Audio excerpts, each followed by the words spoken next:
This is just a word of warning to Democrats in Washington, D.C. Graham Plattner was losing support with independents, no doubt about it. But I will tell you, Meek and I have heard nothing. Let me underline that.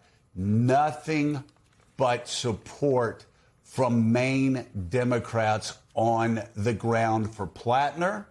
Plattner signs are still up. They think that this is Chuck Schumer and Hakeem Jeffries and the Washington establishment coming to get him. They all have the same story. They started hearing 10 days ago that people were coming up to Maine and they were desperate to try to get Plattner off the ballot because they thought Susan Collins had too much on him and would destroy him. I will tell you, without revealing any names, that we have been bombarded by phone calls and text messages from people who want Graham Plattner off the ballot, who are high up in Maine politics, and we've been getting that for the last 2 weeks. So why do I say this? Because there's a conspiracy? No, not at all. Go back to what I said at the beginning. A warning to Washington Democrats. You do need to listen to Graham Plattner, because whether it's true or not, just as Kathy said about her son who has been working on this campaign, rank and file Democrats who have been supporting Plattner from the very beginning think that this was cooked up in Washington, D.C. with a lot of money behind it to find anything that could be found to get Graham Plattner off the ballot.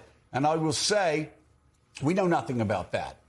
Meek and I have been scratching our heads for the last couple of weeks going,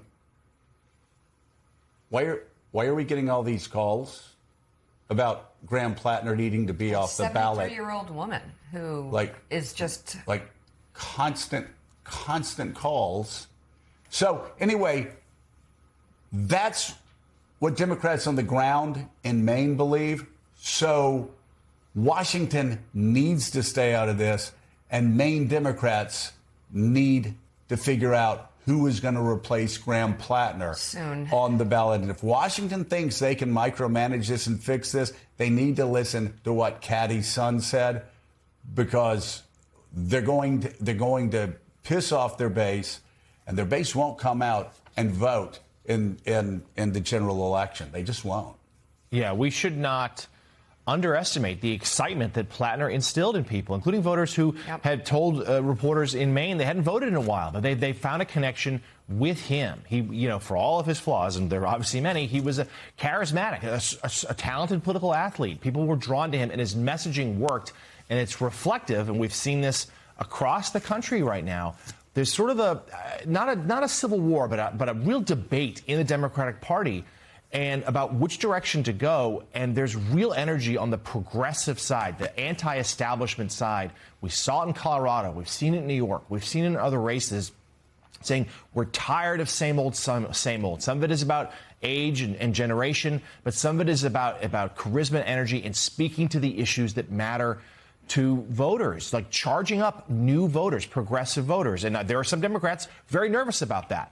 And certainly, you're right. I received a lot of these same concerns. There was institutional opposition to Plattner within the Democratic Party. Now, some of that is because they feared other scandals were coming, and obviously that ended up being correct. But there was more to it. And there really is a Washington feels very isolated from the rest of the Democratic Party throughout the rest of the country right now. And I think as Maine looks to replace Plattner, they're going to have to be careful, to your point, because they risk losing some voters. That if they think that the next nominee is just sort of handpicked from D.C. or someone who doesn't resemble Plattner at all, there's a chance Plattner will lose some of that support when Susan Collins does appear vulnerable at a moment when Democrats at least look like they've got a real chance to have a wave this November.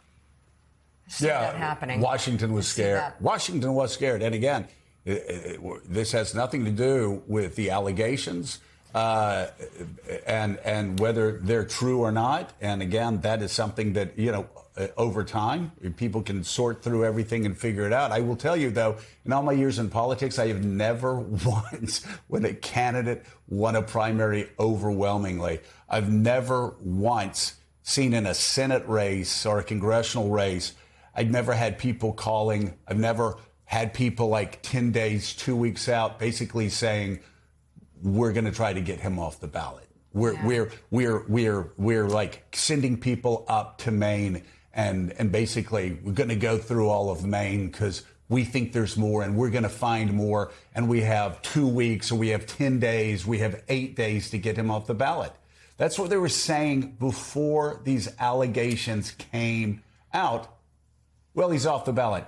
So if we've been hearing this as outsiders, imagine what Democrats on the ground in Maine have been hearing. So we'll see what happens.